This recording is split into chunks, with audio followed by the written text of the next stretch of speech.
Praise the lord. మన ప్రభువును మన రక్షకుడును అయిన యేసుక్రీస్తు అతి పరిశుద్ధ నామమునకు వేలాది వందనాలు, స్తుతులు, స్తోత్రాలు. దేవుని ప్రియ సంఘమైన మీ అందరికీ కూడా ప్రభువునందు శుభములు, బెరాక బ్లెస్సింగ్స్, బెరాక ఆశీర్వాదములు అనుదిన క్లుప్త వాక్య ధ్యానములకు మిమ్మల్ని ప్రేమపూర్వకంగా ఆహ్వానిస్తున్నాను. ఈరోజు లేఖన భాగము రోమిలకు రాసిన పత్రిక 8వ అధ్యాయము 28 నుండి 30 వచనాలు. దేవుని ప్రేమించు వారికి అనగా ఆయన సంకల్పము చొప్పున పిలువబడిన వారికి మేలు కలుగుటకై సమస్తమును సమకూడి జరుగుచున్నవని ఎరుగుదుము అని అంటున్నాడు. దేవుణ్ణి ప్రేమించేవారు, దేవుణ్ణి ప్రేమించుట చాలా ప్రాముఖ్యమైన విషయం. ఈ లోకములో ఉన్న వాటి కంటే ఎక్కువగా మనము దేవుణ్ణి ప్రేమించాలి. ఈ లోకానికి అతీతముగా మనము దేవుణ్ణి ప్రేమించాలని దేవుని వాక్యం. మనము పూర్ణ హృదయంతో, పూర్ణ ఆత్మతో దేవుణ్ణి ప్రేమించాలి, సేవించాలి. అలాగున చేసేవారికి ఆయన సంకల్పము చొప్పున పిలువబడిన వారు.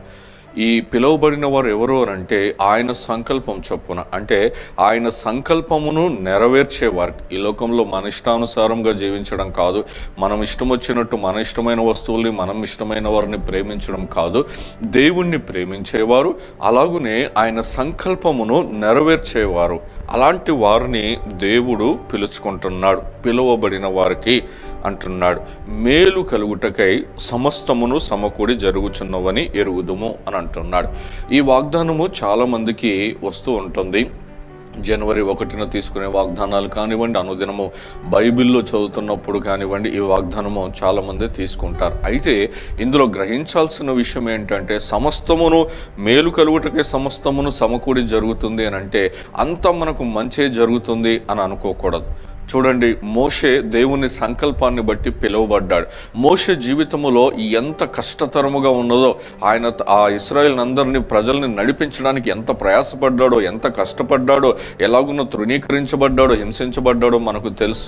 అలానే పౌలు గారు క్రొత్త నిబంధనలో దేవుని సంకల్పంను నెరవేర్చడానికి ఆయన దేవుని ఎలా ప్రేమించాడో, తనను తాను ఎలాగున అప్పగించుకున్నాడో, దేవుని సంకల్పాన్ని నెరవేర్చడానికి ఆయన ఎంత ప్రయాసపడ్డాడో ఇదంతా మనకు తెలుసు. కాబట్టి ఆయన సంకల్పము జరగడానికి మన జీవితములో చూడండి, మరి మేలు కలుగుటకై సమస్తమును సమకూడి, అంటే మన జీవితంలో చివరికి అది మేలే. కానీ ఆ మేలు కలిగే దశలో కొన్నిసార్లు మనము మరి శ్రమలు పాలవలసి వస్తుంది, కష్టాలు పాలవలసి వస్తుంది, ఇబ్బందులు పడాల్సి వస్తుంది. వీటన్నిటినీ సహించిన వాడే దేవుణ్ణి ప్రేమించిన వాడు.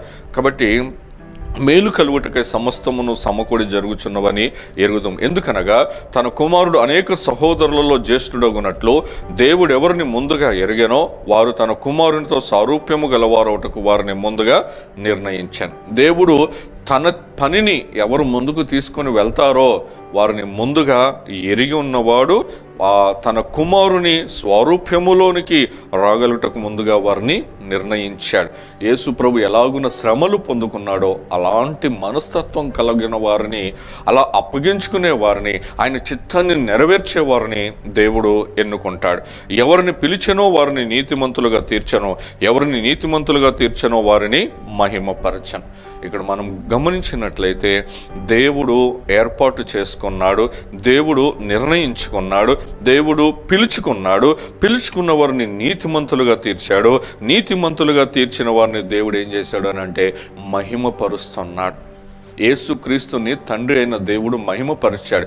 ఎందుకు అనంటే తండ్రి అయిన దేవుడు ఇచ్చిన ఆజ్ఞను ప్రభు అయిన యేసుక్రీస్తు వారు ఈ లోకంలో మరి నెరవేర్చారు. ఏంటి ఆజ్ఞ అనంటే, పాపులమైన మనందరి కొరకు సిలువలో మన పాపములన్నిటిని ఆయన భరించి ఆయన మీద వేసుకొని, మనము పాపులమై ఉంటుండగా మనల్ని నీతిమంతులుగా చేయడానికి ఆయన పాపిగా మార్చబడ్డాడు.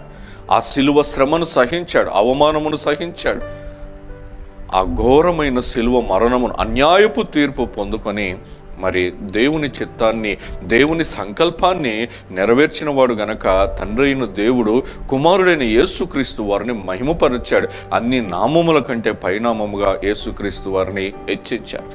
నిజమే, దేవుని పని, దేవుని సంకల్పమును ఎవరైతే మరి ఏర్పరచబడ్డారో, నిర్ణయించబడ్డారో, పిలువబడ్డారో వారు నెరవేర్చినట్లయితే దేవుడు వారిని మహిమపరుస్తాను అని అంటున్నాడు. ఇంతకంటే గొప్ప భాగ్యం దేవుని బిడ్డలుగా మనకేముంటుంది? కాబట్టి ఈరోజు ఈ లోకంలోకి నువ్వు ఎందుకు వచ్చావు అని అంటే దేవుణ్ణి మహిమపరచడానికి, దేవుని సంకల్పాన్ని నెరవేర్చడానికి. ఆ చిత్తం ఏంటో తెలుసుకొని నువ్వు ఏ రకంగా దేవుని చేతిలో వాడబడతావో ఆ చిత్తాన్ని నువ్వు తెలుసుకొని దేవునికి కొరకు మహిమకరంగా వాడబడాలని కోరుతున్నాను. అటువంటి కృప దేవుడు అందరికీ దయచేయునుగాక. ఆమేన్. Praise the lord.